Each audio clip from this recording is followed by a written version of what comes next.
அஸ்ஸலாமு அலைக்கும். எல்லாரும் எப்படி இருக்கீங்க? இன்றைக்கி நம்மளுடைய வீடியோவில் எதோட கண்டினியூஷன் பார்க்க போகிறோம் அப்படின்னா, லாஸ்ட்டாக நம்மளோட சேனலில் நம்ம ஒரு வீடியோ போட்டிருந்தோம். என்னோடய செல்ஃப் ரிஃப்ளெக்ஷன்ஸ் என்னென்ன அப்படின்னு சொல்லிட்டு சில கொஷின்ஸ் கேட்டுக்கிட்டேன். 25 கொஷின்ஸில் 12 கொஷின்ஸ் நம்ம பார்ட் 1 வீடியோ ரிலீஸ் பண்ணியிருந்தோம். அது எல்லாருமே அல்ஹம்துலில்லாஹ் பார்த்தீங்க. எனக்கு என்னோடய பர்சனல் சர்க்கிளில் இருக்கிறவங்களும் சரி, இன்ஸ்டாகிராம்லேயும் சரி எனக்கு வந்து டிஎம் பண்ணாங்க. கமெண்ட் செக்ஷன்லேயும் வந்து நிறைய விஷயங்கள் ஷேர் பண்ணிங்க. அதோட கண்டினியூஷன் தான் நம்ம இந்த வீடியோவில் பார்க்க போகிறோம். அதே நான் லாஸ்ட் டைம் சொன்ன மாதிரி இதில் சொல்லக்கூடிய கொஷின்ஸ் எல்லாமே உங்களையே நீங்கள் கேட்டுக்கோங்க, எழுதுங்க நோட்டில், உங்களோட ஃபீலிங்ஸை என்கிட்ட ஷேர் பண்ணுங்கன்னு நம்ம சொல்லியிருந்தோம். கொஷின்ஸ் எல்லாமே நம்ம சேட் பாக்ஸில் டிஸ்கிரிப்ஷன் எல்லாமே கொடுத்துருக்கோம். கமெண்ட் செக்ஷனில் பின் பண்ணி வச்சுருக்கேன். அந்த கொஷின்ஸ் வேணும்னா நீங்கள் அங்கேருந்து காப்பி பண்ணிக்கலாம். ஸோ இன்றைக்கி இந்த வீடியோவில் நம்ம பேலன்ஸ் இருக்கக்கூடிய எல்லா கொஷின்ஸ்க்குமே வந்து நம்ம என்னென்ன ரிப்ளை பண்ணியிருக்கேன் அப்படிங்கிறத பார்த்துடலாம். இந்த வீடியோ ஃபுல்லாக பாருங்கள். அப்போ வாங்க வீடியோக்குள்ளே போகலாம்.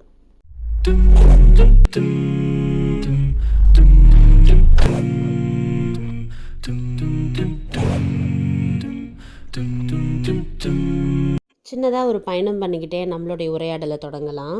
13வது கேள்வியாக நான் என்ன கேட்டுக்கிட்டேன் அப்படிங்கன்னா, நிறைய பேர் என்கிட்ட கேட்குற கேள்வி தான். ஒரு விஷயத்தை கன்சிஸ்டன்சியாக பண்ணணும், ஒரு கோலை ரீச் பண்ணணும், இல்லைன்னா ஒரு கோலை ஃபிக்ஸ் பண்ணணும்னா என்ன மோட்டிவேட் பண்ணும் உங்களுக்கு அதை கம்ப்ளீட் பண்ணி முடிக்கணும்னு அப்படின்னு சொல்லி கேட்டிருக்காங்க. ஃபர்ஸ்ட் ஆஃப் ஆல் நம்மளோட கோல் எங்கேருந்து ஆக்சுவலி தொடங்குதுன்னா இன்னொருத்தவங்களை பார்த்து தான் தொடங்குது. அப்படியான விஷயங்களை நம்ம சூஸ் பண்ணோம் அப்படின்னா நம்மளால் இன்னொரு விஷயத்துக்கு போய் ரீச் பண்ண முடியாது. ஆனால் நம்மளோட கோல் எப்படி இருக்கணும் அப்படின்னா, நமக்கு அது கரெக்டானதாக இருக்கணும், நமக்கு உரியதாக இருக்கணும், என்னால் அதை பண்ண முடியதாக இருக்கட்டும், எனக்கு அது பிடிக்கிறதா இருக்கணும். அது மாதிரியான கோலை ஃபஸ்ட்டு சூஸ் பண்ணணும். அதுக்கப்புறம் இந்த கோல் மூலியமாக நான் ரீச் பண்ணால் எனக்கு என்ன கிடைக்க போகுதுங்கிறத முன்னாடியே நான் உணரணும். டெய்லி இதை நான் ரீச் பண்ணிட்டா, இதை நான் முடிச்சிட்டேன்னா நான் இந்த சந்தோஷத்தை உணர்வேன், இதை ரீச் பண்ணிட்டேன்னா எனக்கு இப்படியான ப்ராஃபிட் கிடைக்கும், இதை ரீச் பண்ணிட்டேன்னா எனக்கு இப்படி ஒரு சந்தோஷம் கிடைக்கும், ஒரு இந்தந்த விஷயங்கள் எனக்கு கிடைக்கும், என்னை சுற்றி இதெல்லாமே மாறுங்கிறத நான் டெய்லி என்னோடய விஷனில் கொண்டு வந்து வச்சுருப்பேன். So that is a purpose. அதை நம்ம வந்து கம்ப்ளீட் பண்ணுறதுக்கு. ஸோ இதை நம்ம மைண்டில் வச்சுக்கிறது அப்படிங்கிறது வந்து பார்த்திங்கன்னா ஒரு பெரிய மோட்டிவேஷனலாக இருக்கும். ஸோ இதுதான் வந்து பார்த்திங்கன்னா நான் என்னோடய கோலை ரீச் பண்ணுறதுக்கான மோட்டிவேஷனாக எடுத்துக்கிறேன். அடுத்த கேள்வி என்னன்னு கேட்டிங்கன்னா, என்னோடய ப்ராக்ரெஸை நான் எப்படி வந்து ட்ராக் பண்ணுவேன், அதே மாதிரி எப்படி என்னோடய ஸ்மால் வின்னிங் எல்லாமே நான் செலிப்ரேட் பண்ணுவேன்னு நீங்கள் கேட்டிங்கன்னா, ஆக்சுவலாக நான் எனக்கு நிறைய விஷயங்கள் குட்டி குட்டியாக பண்ணிப்பேன். அது பொருளாக தான் இருக்கணும்னு அவசியம் இல்லை. Rewarding our self. அதாவது இப்போ நம்ம ஒரு வெயிட் லாஸ் ஜேர்னியில் இருக்கோன்னு வச்சுக்கோங்களேன். நான் வந்து அந்த வெயிட் லாஸ் ஜேர்னியை பிலீவ் பண்ணுறதில்ல. நம்மளே ஹெல்த்தியாகவே எப்போவுமே சாப்பிட்ணும், ஹெல்த்தியாகவே எப்போவுமே இருக்கிறதுக்கு மேக்ஸிமம் ட்ரை பண்ணணும். முடிஞ்ச அளவுக்கு நம்ம நல்லா சாப்பிடணும், நமக்கு ஏதாவது ஒரு பாடி ரிஃப்ளெக்ட் பண்ணுதுன்னா அதுக்கேற்ற மாதிரி நம்ம உணவை மாற்றிக்கணுங்கிறது தான் நான் ஃபாலோ பண்ணிட்டு வர்றது. இது எனக்காக நான் சொல்கிறேன். உங்களுக்கு எப்படி வேணாலும் மாறலாம் அது. அதே மாதிரி நம்மளோட சின்ன சின்ன விஷயங்கள் நம்ம அச்சீவ் பண்ணும்போது அதை செலிப்ரேட் பண்ணக்கூடிய விஷயம் இருக்கு இல்லையா, அது எனக்கு பிடிச்ச மாதிரி சில ரெஸ்ட் எடுக்கிறதா இருந்தால் கூட அந்த ரெஸ்டிங் டைம் கூட நான் வந்து பார்த்திங்கன்னா அதிகமாக வச்சுப்பேன். அதே மாதிரி எனக்கு பிடிச்சதை செஞ்சு சாப்பிடுவேன். அதே மாதிரி நான் வந்து கொஞ்சம் நேரம் வந்து ஃபோன் பார்க்குறதா இருந்தால் கூட என்னோடய டைமை கொஞ்சம் அதிகப்படுத்துகிறா இருந்தால் அது எனக்கு ரிவார்டிங் மாதிரி. ஏன்னா நான் எல்லா நேரமும் எப்போவுமே வந்து என்னோடய ஒர்க் ஃபோனில் தான் இருக்கும். அப்போ நான் வந்து மற்ற விஷயங்கள்லாம் ஃபோனில் நான் என்னால் வந்து பார்க்கவே முடியாது. ஒரு இன்ஸ்டாகிராம் பார்க்குறதா இருந்தால் கூட ஒரு 5 மினிட்ஸ் 10 மினிட்ஸ் எக்ஸ்ட்ராவாக உட்காந்து பார்க்குறது வந்து அந்த எக்ஸ்ட்ராவாக பார்க்குறதுங்கிறத எனக்கு ஒரு ரிவார்ட் மாதிரி. ஸோ அப்படி தான் நான் வந்து இதுன்னு நான் ஒரு எக்ஸாம்பிளுக்கு சொல்கிறேன். ஸோ இப்படி நம்ம வந்து நம்மளோட ரிவார்ட் நம்ம கொடுத்துக்கிறோம். சின்ன சின்ன வேலைகளுக்கு நம்ம ஒரு ரிவார்ட் மாதிரி கொடுத்துக்கிறோம்.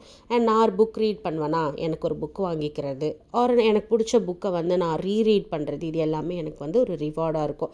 ஸோ இப்படி சின்ன சின்ன விஷயங்களையும் நம்ம செலிப்ரேட் பண்ணோம் அப்படின்னா கண்டிப்பாக நமக்கு அடுத்தடுத்த கோலை நோக்கி போகிறதுக்கு ரொம்பவே இலகுவாகவும் ஈஸியாகவும் உற்சாகமாகவும் இருக்கும். அதே சமயத்தில் இந்த உங்களோட ஜேர்னியில் இந்த வின்னிங்க்கு இன்னொருத்தவங்கள்ட்டேருந்து மோட்டிவேஷனோ, இன்னொருத்தவங்கள்ட்டேருந்து அக்னாலஜ்மெண்ட்டோ, இன்னொருத்தவங்கள்ட்டேருந்து ஏதாவது ஒரு பாராட்டான ஒரு வார்த்தையோ கேட்டால் தான் இது எனக்கு முழுமை பெறுங்கிறத மட்டும் உங்கள் மைண்ட்லேருந்து எடுத்துருங்க. ஏன்னா இதை நீங்கள் உங்களுக்காக செய்கிறீங்க. இந்த வின்னிங்கோட செலிப்ரேஷனை உங்களுக்காக நீங்கள் கொடுத்துக்கிறீங்க. இன்னொருத்தவங்க சொன்னால் தான் நமக்கு அந்த அக்னாலஜ்மெண்ட் வரும், அப்போ தான் எனக்கு ஹாப்பினஸ் வருங்கிறத மைண்ட்லேருந்து எடுத்துட்டோம் அப்படின்னா நம்ம வின்னிங் நம்ம கண்ணு முன்னாடி தெரிய ஆரம்பிச்சிடும். நம்மளோட கோல் நமக்கு கிளியராக ஆரம்பிச்சிடும். நம்மளோட பாத்வே இருக்குல்ல, நம்ம ட்ராவல் பண்ணுறோம்ல அந்த கோலில், அதுவுமே நமக்கு வந்து பார்த்திங்கன்னா ரொம்பவே நம்மளால் வந்து கிளியராக பார்க்க முடியும். நம்மளால் எது பண்ண முடியாதுன்னு. ஸோ இன்னொருத்தவங்களோட அக்னாலஜ்மெண்ட் நமக்கு தேவையில்லை. நம்ம மனசாட்சிக்கு நமக்கு எது தோணுதோ, எது வேணுமோ அதை பண்ணாலே போதுமானது. என்னோட தினசரி வாழ்க்கை நான் வந்து டெய்லி நான் என்னோட ரொட்டீன் இருக்குல்ல, அது பார்க்குறதுக்கு ஆக்சுவலி எப்படி இருக்கும், அதை நான் வந்து பேலன்சிங்காக ரன் பண்ணுறேன்னா இல்லை ஒரு பிஸி டே மாதிரியே தெரியும்னா, இது வந்து நான் எல்லாமே வந்து கலந்து தான் இருக்குது. பட் என்னால் வந்து I can able to easily identify my days according to the names. எப்படின்னு கேட்டிங்கன்னா, மண்டேனா என்னால் அதை வந்து டிஃப்ரெண்ட்டாக பார்க்க முடியும். மண்டே என்னென்ன ஒர்க் பண்ணுவேன்னு எனக்கு தெரியும்.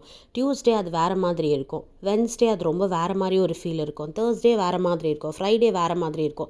அஃப்கோர்ஸ் சாட்டர்டே சண்டே எனக்கு வேறு மாதிரி இருக்கும். இந்த சாட்டர்டே சண்டேயில் இருக்கக்கூடிய ஃபீல் அதே சோஃபாவில் உட்காந்தாலும், அதே ஹாலில் இருந்தாலும், அதே ரூமில் போய் படுத்தாலும், எனக்கு மற்ற வீக் டேஸில் நான் போய் ரெஸ்ட் எடுக்கிறதோ இல்லை வேலை பார்க்குறதோ மற்ற வீக்கெண்ட்ஸில் பண்ணுறதோ எனக்கு வந்து கண்டிப்பாக ஒரு டிஃப்ரென்ஸை கொடுக்குது. இது எல்லாமே என்னோடய ரொட்டீன் தான் காரணம் அப்படின்னு நான் நினைக்கிறேன். ஸோ அதை நான் டிஃப்ரென்ஷியேட் பண்ணிக்கிறதுனால எனக்கு ரொம்பவே ஹாப்பியாக இருக்குது. ஸோ கண்டிப்பாக எனக்கு வந்து ஒரு நாள் பேலன்சிங்காக இருக்கும், ஒரு நாள் வந்து பார்த்திங்கன்னா ரொம்ப கிளம்ஸியாக இருக்கும், இன்னொரு நாள் வந்து லைக் போத் அந்த மாதிரி தான் இருக்கும். தவிர எல்லா நாளும் பர்ஃபெக்டாக எல்லா நாளும் ஒரே மாதிரி ரொட்டீன் இருக்கும்னு சொல்ல முடியாது. பட் மேக்ஸிமம் எனக்கு வந்து ரொட்டீனுக்குள்ளே தான் நான் வந்து லைஃப்பை லீட் பண்ணிகிட்ருக்கேன். So it looks balancing for me. அல்ஹம்துலில்லாஹ்.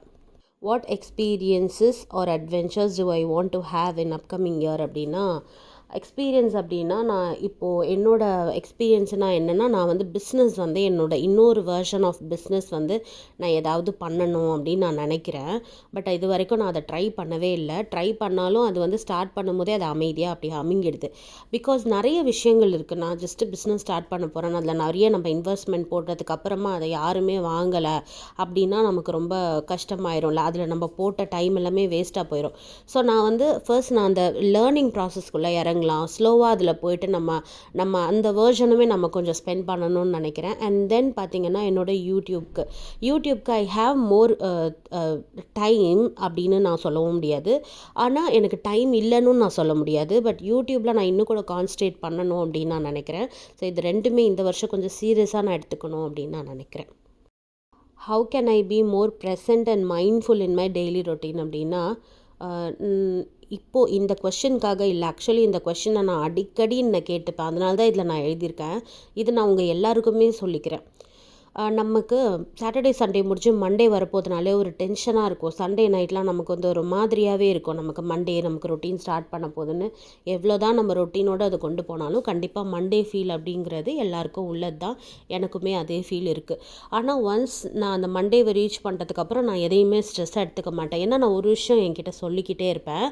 ஆல்ரெடி ஸ்ட்ரெஸ்ஸாக இருந்து சொதப்பினதுனால தான் நான் இந்த ஐடியாவே எடுத்துக்கிட்டேன். நான் எல்லா நேரமும் இப்படி தான் நான் பர்ஃபெக்டாக இருந்துப்பேன்னு சொல்ல வரல. எப்படி நான் என்னை மாற்றிக்கிட்டேன்னு சொல்ல வரேன். இந்த மண்டே அப்படிங்கிறது வந்து பார்த்திங்கன்னா, இந்த ஒர்க் எல்லாமே நம்ம தான் செய்ய போகிறோம். நம்ம செய்யலைன்னா வேறு யார் செய்ய போகிறா? எப்படினாலும் நம்ம தான் முடிக்க போகிறோம். ஸோ பேனிக் ஆகாத, நீ ரொம்ப ஸ்ட்ரெஸ் எடுத்துக்காத, கொஞ்சம் பொறுமையாக பண்ணு, ஸ்லோவாக பண்ணு, நீ டென்ஷன் ஆகாத, ரிலாக்ஸாக போ, இது மண்டே, இன்னும் நீ இந்த வீக் ஃபுல்லாக ஓட போகிறேங்கிறத நான் திருப்பி சொல்லிகிட்டே இருப்பேன். இதெல்லாம் ரொம்ப ஆர்டிஃபிஷியலாக தெரியுதுன்னு நீங்கள் சொல்லலாம். கண்டிப்பாக கிடையாது. உங்களுக்குள்ளே அப்படி ஒரு வாய்ஸை நீங்கள் கொடுத்து பாருங்களேன். கண்டிப்பாக நமக்கே ஸ்லோ டவுன் ஆகிட்டு நம்ம முன்னாடி இருக்கக்கூடிய வேலைகள்லாம் நமக்கு விஷன் எல்லாம் கிளியர் ஆகிடும். ஓகே, இதுதான் நம்ம பண்ண போகிறோம்னு சொல்லிவிட்டு நமக்கு ஒரு ஐடியாஸ் கிடைக்கும், ரொம்ப கிளாரிட்டியோடு இருக்கும். ஸோ அதுதான் நான் அடிக்கடி சொல்லிக்கக்கூடிய விஷயம். நான் ரொம்ப நாளாக ஒரு விஷயம் பண்ணிகிட்ருக்கேன், ஆனால் அது எதுவுமே எனக்கு பிரயோஜனம் கொடுக்கல அப்படின்னா அது எப்படி நான் ஸ்டாப் பண்ணுவேன் அப்படிங்கிறது தான். எந்த ஒரு விஷயத்தை நான் ஸ்டாப் பண்ணிடுவேன் அப்படின்னா, என் மனசு வந்து எனக்கு ஒரு ஆறுதல் கொடுக்காது. அந்த விஷயத்துலேருந்து எனக்கு ஒரு எந்த லேர்னிங்குமே இருக்காது. ஒரு லேர்னிங் கூட அந்த விஷயத்துலேருந்து எனக்கு இருக்காது. அப்படியான விஷயத்தை நான் கண்டிப்பாக ஸ்டாப் பண்ணிடுவேன். ஒரு ரிலேஷன்ஷிப் வந்து நான் இம்ப்ரூவ் பண்ணணும் அப்படின்னா கண்டிப்பாக என்னோடய ஃபேமிலியோடு தான் நான் சொல்லுவேன். ஃபேமிலி அப்படிங்கிறதுல வந்து நம்ம பிள்ளைங்க வளர்கிறாங்க, நமக்கு ஏஜ் ஆகிட்டே இருக்குது, ஃபேமிலி கூட தான் இருக்காங்கங்கிறதுக்காக நம்ம வந்து ஒரு டேக்கன் ஃபார் கிராண்டடாக இல்லாமல் அவங்க நம்ம கூட இருக்கிறதுக்கு நம்ம ரொம்ப கிராட்டிடியூடாக நன்றி உணர்வோடு இருக்கணும். ஸோ அந்த ரிலேஷன்ஷிப்பில் என்ன மாதிரி விஷயங்கள் முன்னேற்றலாங்கிறது தான் நான் கான்சன்ட்ரேட் பண்ணுவேன். என்னோடய கம்யூனிட்டிக்கு நான் எப்படி கான்ட்ரிபியூட் பண்ணுவேன், எப்படி நான் கேர் பண்ணுவேன் அப்படின்னு நான் என்னை அடிக்கடி கேட்டுப்பேன். என்ன நல்லா தெரிஞ்சவங்களுக்கு தெரியும். ஐ ஆல்வேஸ் டாக் அபவுட் சொசைட்டிங்கிறது நம்ம தான். ஸோ நம்ம ஒரு குழந்தை வளர்க்குறதா இருக்கட்டும், நம்ம வெளியில் போகிறோம் அப்படின்னா நம்ம நடந்துக்கிற முறைகளாக இருக்கட்டும், நம்ம கம்யூனிட்டிக்கு என்ன சர்வ் பண்ணுறோம், வாய்ஸ் அவுட் கொடுக்குறது. நம்ம ஒரு விஷயம் வந்துருச்சுன்னா அது அமைதியாக இல்லாமல், நமக்கு ஏதாவது ஒரு பிரச்சனை வந்ததுன்னா அதர் பீப்புளுக்கு நம்ம வந்து அவங்களுக்கு சொல்லணும், இது நடக்குது இந்த உலகத்தில், நம்மளை சுற்றி இதெல்லாம் நடக்குது. நியூஸ் பற்றி பேசினாலே யாருக்குமே பிடிக்காது. எதுக்கு இதை பற்றிலாம் பேசிட்டேன்னு தட்டி கழிச்சிட்டு போயிடுவாங்க. அப்படி இல்லாமல் we should let them know, இதெல்லாம் எல்லாம் நம்மளை சுற்றி நடக்குது. இந்த மாதிரி விஷயங்களில் நம்ம மாற்றத்தை கொண்டு வந்தோம் அப்படின்னா நம்ம நிறைய விஷயங்களை மாற்ற முடியும். ஸோ இதெல்லாமே வந்து பார்த்திங்கன்னா நம்ம ஒரு ஆள் பண்ணுறதுல என்ன ஆகிடப்போகுதுன்னு நிறைய பேர் கேட்பாங்க. அப்படி கிடையவே கிடையாது. நம்ம ஒரு ஸ்டெப் எடுத்தோம் அப்படின்னா இன்னொருத்தவங்க இன்னொரு ஸ்டெப் எடுக்கிறாங்கன்னா ஸ்மால் ஸ்டெப் கூட ஒரு பெரிய நல்ல ரிசல்ட் கொடுக்கும். ஸோ கண்டிப்பாக சொசைட்டிக்கு இப்படி ஒரு சின்ன ஸ்டெப்லேருந்து நம்ம ஸ்டார்ட் பண்ணலாம். எந்த சில புக்ஸ் வந்து நான் செல்ஃப் க்ரோத்துக்காக படிக்கணும்னு நினைக்கிறேன் அப்படின்னு சொன்னால், எந்த புக் வந்து புதுசாக யோசிக்க வைக்குது ஆர் எந்த புக் எனக்கு லெசன் கொடுக்குது அந்த புக்கை நான் கண்டிப்பாக சூஸ் பண்ணிடுவேன். புக் அப்படிங்கிறது படிக்க ஆரம்பிக்கும் போது நம்ம என்னென்ன மாதிரிலாம் புக்கை சூஸ் பண்ணலாம், என்ன மாதிரி ஃபீலிங்ஸ் நமக்கு புக்ஸ் கொடுக்குது, என்னோடய புக் சேனலில் நான் நிறைய அதை பற்றி போஸ்ட் பண்ணிகிட்ருக்கேன். இந்த டிஸ்கிரிப்ஷன்லேயுமே நான் உங்களுக்கு கண்டிப்பாக என்னோடய சேனலோட லிங்க் கொடுக்குறேன். அதுக்குமே இன்ஷால்லா சப்ஸ்கிரைப் பண்ணி ஃபாலோ பண்ணிக்கோங்க. அப்படி சில புக்ஸ் நான் உங்களுக்கு சஜஸ்ட் பண்ணுறது என்னவாக இருக்கும்னா, not only self help book, also ஃபிக்ஷன்ஸ்லேயுமே நிறைய நம்ம வந்து கற்றுக்கலாம். நிறைய ஸ்டோரிஸ் மூலியமாக இன்னொருத்தவங்களோட லைஃப்லேருந்து இருக்கக்கூடிய ஸ்டோரிஸ் மூலியமாக நம்ம வந்து நிறைய விஷயங்கள் கற்றுக்கலாம். அப்படி என்னோடய புக் சேனல்லையும் நான் நிறைய ஃபிக்ஷன் புக்ஸுமே நான் போட்டிருக்கேன். இருந்தாலும் ரொம்ப சின்னதாக டக்குன்னு ஒரு மோட்டிவேஷன் புக் படிக்கணுன்னா நான் சில புக் சொல்கிறேன். டூ இட் டுடே அந்த புக்குமே ரொம்ப நல்லாயிருக்கும். Ikigai, ego is the enemy, stillness is the key, இது எல்லாமே உங்களுக்கு வந்து ஒரு நல்ல ஒரு மோட்டிவேஷனான ஒரு புக்காக இருக்கும். அதே மாதிரி ஃபினான்ஸ்ன்னு பார்த்தீங்கன்னா rich dad poor dad, psychology of money, இதெல்லாமே உங்களுக்கு ரொம்பவே ஒரு யூஸ்ஃபுல்லான ஒரு புக்காக இருக்கும்.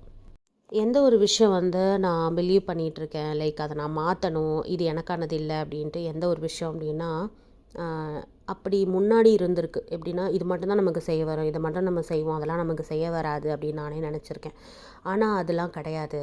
அதை தாண்டி நமக்கு வந்து ஃபெயிலியரோ நமக்கு சக்ஸஸோ நம்ம வந்து போய் ட்ரை பண்ணி பார்ப்போம். நமக்கு வரலன்னா நம்ம வந்துடுவோம், இல்லைன்னா நம்ம வந்து கண்டினியூ பண்ணலாம், அதுக்கும் ஒரு அனுபவம் தானே அப்படின்னு சொல்லி இதை பற்றி நான் ஆல்ரெடி இந்த கேள்விக்கு பதில் சொல்லியிருக்கேன். இருந்தாலும் இந்த கேள்வி வந்து பார்த்திங்கன்னா சம்டைம் நம்ம பண்ணிகிட்டு இருக்கக்கூடிய விஷயத்துலேருந்து வந்துட்டு வேற ஒரு விஷயம் நல்லா இருக்குன்னு நம்ம விட்டுட்டு நம்ம போயிடுவோம். இல்லைனா அதுலேருந்து வந்துட்டு அதை விட்டுட்டு வந்தோம், இதுவும் ஒழுங்காக இல்லை, அதுவும் விட்டுட்டு வந்துட்டோம்னு நம்ம ஒரு மாதிரி ப்ரெஷருக்குள்ளே தள்ளப்பட்டுருவோம். அதெல்லாம் நம்ம ஃபீல் பண்ணவே தேவையில்லை. எல்லாமே ஒரு எக்ஸ்பீரியன்ஸ் தான். நம்ம இதுக்கு முன்னாடி பண்ணதையும் விட தேவையில்ல. இப்போ புதுசாக ஒரு விஷயம் ட்ரை பண்ணி அது ஃபெயிலியர் ஆகிடுச்சா முன்னாடி ஒரு விஷயத்தை விடணுன்ற அவசியம் கிடையாது. சரியாக வரலன்னா ரிட்டன் நம்ம என்ன பண்ணிட்டு இருந்தோமோ அதை கண்டினியூ பண்ணுற அளவுக்கு நம்ம மைண்டும் கிளியராக இருக்கணும், நமக்கு அதுக்கான ஸ்டாமினா இருக்கணும். எல்லாத்தையும் ஒட்டுமொத்தமாக விட்டுட்டு வந்துட்டு நான் இன்னொரு விஷயத்த பண்ணுறேன் அப்படிங்கிற ஒரு பிளைண்டான ஒரு டெசிஷன் என்றைக்குமே எடுக்கக்கூடாது. How will I make time for rest and self care throughout the year அப்படின்னா, கண்டிப்பாக இதில் ரொம்ப முக்கியமான ஒரு விஷயம். பண்ணாலும் நம்ம ஒரே தடவையாக எல்லாத்தையும் பண்ணிடுவோம், ரெஸ்ட் எடுத்தாலும் ரொம்ப ரெஸ்ட் எடுத்துருவோம். இதில் பேலன்சிங் இல்லைன்னு வச்சுக்கோங்களேன், நமக்கு ரொம்ப கஷ்டம். ஸோ எப்போவுமே ஒரு 1/2 hour வேலை பார்த்தீங்கன்னா 1/2 hour ரெஸ்ட், ஒரு 5 minutes. அடுத்து ஒரு 1/2 hour வேலை பார்க்குறீங்கன்னா அடுத்து ஒரு 5 minutes ரெஸ்ட்டுங்கிறத நீங்கள் மைண்டில் வச்சுக்கணும்.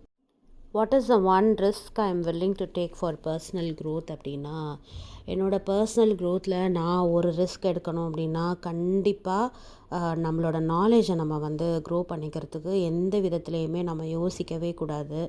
நம்மளோட மார்க்கத்தை நம்ம வந்து பார்த்திங்கன்னா விட்டுறவே கூடாது. நம்மளோட எல்லா வளர்ச்சிகள்லேயுமே நம்மளோட மார்க்கத்தோடு நம்ம போகணும். நம்ம அல்லாவுக்கு நெருக்கமாக அல்லாவுக்கு பிடிச்ச விஷயம் நம்ம பண்ணிவிட்டு நம்மளோட லைஃப்பை லீட் பண்ணும்போது ஸ்லோவாக தான் இருக்கும். இப்போ யூடியூபே எடுத்துக்கிட்டிங்கன்னா நிறைய ஹலாலான விஷயங்கள் பண்ணுறதுக்கான ஒரு பிளாட்ஃபார்மாக இருக்குது. அதே சமயத்தில் வந்து வியூஸ்க்காகவும் லைக்ஸ்க்காகவும் நிறைய நம்ம சப்ஸ்கிரைபர்ஸ்க்காகவும் நிறைய விஷயங்கள் நம்ம பண்ணுறத பண்ணலாம். ஆனால் அதெல்லாம் சேலஞ்சிங்காக எடுத்து அதெல்லாம் நமக்கு கொடுத்து கிடையாது. அல்லாவுக்கு பிடிச்ச மாதிரி நம்ம சில விஷயங்கள் பண்ணணும்னு நம்ம நினச்சி வரோம் பார்த்திங்களா, அது எந்த வித தடையும் இல்லாமல் நமக்கான ஒரு சக்ஸஸை கொடுக்கும், மன நிம்மதியும் கொடுக்கும், மன ஆறுதலும் கொடுக்கும். ஸோ இதுதான் நம்ம இந்த ஸ்டெப்பை தான் ரொம்ப வில்லிங்காக நம்ம எடுக்கணும்.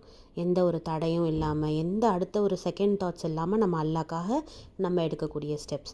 ஸோ அவனை நம்ம ஹாப்பி பண்ணிட்டோம், நம்மளோட செயல்கள் அவனை திருப்தியப்படுத்துருச்சுன்னு சொன்னால் நம்ம திருப்தி ஆகிடும். அல்ஹம்துலில்லாஹ், ஆட்டோமேட்டிக்காக இது நடக்க ஆரம்பிச்சிடும். அவனை ஹாப்பி பண்ணிட்டோம் அப்படின்னா நமக்கு ஹாப்பியான விஷயங்கள் கிடைக்க ஆரம்பிச்சிடும். அதை தான் நான் வந்து இவ்வளோ ஆன்சர்ஸ், இவ்வளோ கொஷின்ஸ் இருக்கட்டும், அவனை முன்னிறுத்தி செய்யக்கூடிய செயல்களுக்கு மட்டும்தான் நமக்கு நிரந்தரமான பலன் இருக்குங்கிறத நம்ம மைண்டில் வச்சுக்கணும். Final question, what is the one thing I want to say to my self அப்படின்னா, அல்ஹம்துலில்லாஹ். அல்ஹம்துலில்லாஹ் தான் சொல்கிறேன். ஃபர்ஸ்ட் நான் அல்லாஹ்க்கு தான் நன்றி சொல்கிறேன். என்னோடய பயணம் எங்கேயோ முடிஞ்சிருச்சு, நான் ரொம்ப அப்படியே சக்ஸஸ்ஃபுல்லான பர்சனாக ஆகிட்டு என்னமோ ஒரு விஷயங்கள்லாம் சொல்கிறேங்கிறது கிடையாது. நான் என்னோட இந்த இவ்வளோ வருஷத்தினுடைய வாழ்க்கையில் நான் என்னோடய விஷனையும் என்னோடய வாழ்க்கையை நல்ல கிளாரிட்டியோடையும் ஒரு நல்ல ஒரு மன நிம்மதியோடு என்னால் பார்க்க முடியுது அப்படின்னா இது எல்லாமே ஈஸியாக கிடச்சிடாது. எல்லாமே ஈஸி கிடையாது. எல்லாமே கஷ்டத்துல இருந்து தான் வருது. அதை நம்ம எப்படி சேலஞ்சிங்காக எடுத்து ஃபேஸ் பண்ணுறோம், அல்லா மேலே முழு நம்பிக்கை வச்சு எப்படி நம்ம இந்த பயணத்தில் நாம் தொடர்ந்து பயணிக்கிறோம். இன்னொருத்தவங்க லைஃப் நல்லா இருக்குது, நம்ம லைஃப் நல்லா இல்லை, ஸோ அவங்கெல்லாம் நல்லா ஜாலியாக இருக்காங்கங்கிறதெல்லாம் நம்ம நினைக்க வேணாம். நமக்கு அல்லாஹ் என்ன கொடுத்துருக்கானோ அது நமக்கானது, அது நம்மளை வச்சு தான் அல்லாஹ் கொடுத்துருக்கான் டெஸ்டிங் பாயிண்ட்டாக. இன்னொருத்தவங்களுக்கு என்ன கொடுத்துருக்கானோ அது அவங்களுக்கான ஒரு சோதனை காலம்.